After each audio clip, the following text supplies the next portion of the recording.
48 से भी ज़्यादा मुर्दा महिलाओं के साथ रेप करने वाला दरिंदा। जय हिंद दोस्तों। एक लड़का जो कब्र में घुसकर मुर्दा महिलाओं से बलात्कार करता था, आज हम उसी पाकिस्तानी दरिंदे की बात करने जा रहे हैं। ये घटना पाकिस्तान के शहर कराची की है, जहां एक लड़का एक दिन कब्र में घुसकर मुर्दा महिला से बलात्कार कर रहा होता है। तभी अचानक लड़का देखता है कि जिस महिला का वो बलात्कार कर रहा है, उस महिला की आंखों से कुछ अजीब टाइप की रोशनी निकल रही है।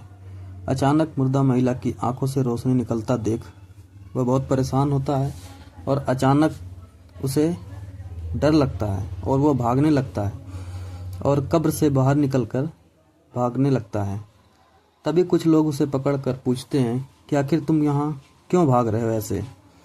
तब वह बताता है कि मैं एक महिला का बलात्कार कर रहा होता हूँ और अचानक उसका आंखों से रोशनी निकलने लगती है। इस बातों को सुनकर वहाँ के लोग उसे मारने पीटने लगते हैं और कुछ समय बाद पुलिस को बुलाया जाता है और पुलिस वो उसे पकड़कर ले जाती है और उससे जब पूछताछ करती है तब वह एक एक करके अपनी सच्चाई बताने लगता है और बताता है कि कुछ साल पहले वो अपने गांव से कराची आया था और काम के सिलसिले में आया था। कुछ समय वह काम करता है और अपना जीवन यापन करता है। उसी समय बाद एक लड़का होता है जो वजीरा नाम का, उससे उसकी मुलाकात हो जाती है और वह कब्रिस्तान में माली का काम करता था। दोनों मिलते हैं और एक दूसरे से बात करते हैं। धीरे धीरे इनकी दोस्ती हो जाती है और वह वजीरा नाम का जो आदमी था वह कब्रिस्तान में खुदाई उदाई का काम भी कर लिया करता था, क्योंकि वह नशे पत्ते में ज़्यादा माहिर था और वजीरा उसका सच्चा दोस्त बन जाता है। वे दोनों साथ ही कब्रिस्तान में रहने लगते हैं।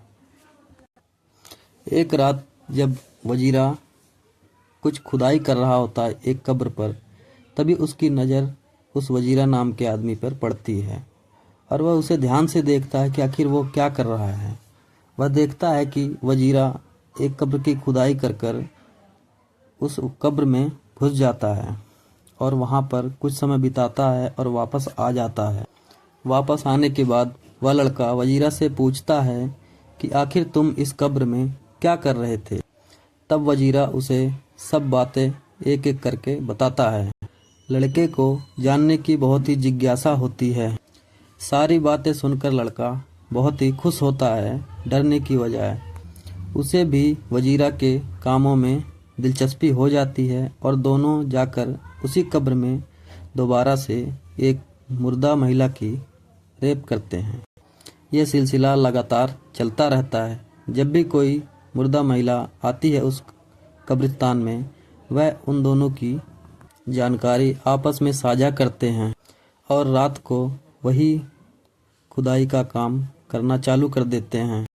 कुछ समय बाद वजीरा की मृत्यु हो जाती है, क्योंकि वजीरा नशा आदि ड्रग्स लेता था और वह बहुत समय से बीमार भी चल रहा था और वजीरा की जगह अब यह लड़का ले लेता है। जब भी कोई मुर्दा महिला वहाँ पर दफनाई जाती है, तभी वह उस महिला की पहचान कर लिया करता था, क्योंकि महिला के शरीर पर कुछ न कुछ अलग टाइप के कपड़े पहनाए जाते हैं, जिससे मुर्दा महिला की जानकारी सबको हो जाती है कि यह मुर्दा महिला है या जेंट्स। और वह रात का इंतज़ार किया करता था। जब रात होती थी तो वह फावड़ा लेकर खुदाई करने लगता किसी भी महिला की कब्र पर। खुदाई करने के बाद वह उसको मिट्टी को हटाकर उसमें घुस जाया करता था और अपने सेक्स इच्छा की पूर्ति कर कर वापस कुछ समय बाद वह आ जाया करता था। उस लड़के ने यह भी बताया पुलिस को कि लगभग वो 50 से ज़्यादा मुर्दा महिलाओं का यौन शोषण कर चुका है। ये सब बातें बताते हुए उसे जरा भी डर नहीं लगता, क्योंकि शायद वह उसी का आदी हो चुका था। मगर सोचने वाली बात यह है कि कोई व्यक्ति क्या ऐसा बेघिनौना काम कर सकता है। दोस्तों, जब यह जानकारी मुझे पहली बार मिली तो मेरे दिमाग में कुछ न कुछ ज़रूर समझ में आया कि यह ऐसा काम तो कोई पाकिस्तानी ही कर सकता है। और यह बात सच भी निकली। जब मैंने इस न्यूज़ को पहली बार पढ़ा तो मेरा अंदाज़ा सही निकला। दोस्तों, ऐसी जानकारी बताने में हमें बहुत ही अच्छा नहीं लग रहा है, मगर क्या करें, अगर किसी ने ये काम किया है और वह जग जाहिर हो गया है तो उसको तो बताना ही पड़ेगा। और दोस्तों, ये भी बताइए कि अगर यह काम कोई इंडिया वाला करता तो उसको इंडिया में कौन सी सज़ा देनी चाहिए? क्या वह सज़ा पाने का हकदार है?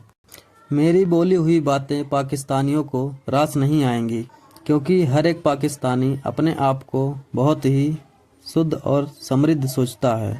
आप ही बताएं, क्या ऐसे दरिंदों को जीवन में जीने का हक है? दोस्तों, ऐसी कई कहानियां हमारे YouTube चैनल पर उपलब्ध हैं।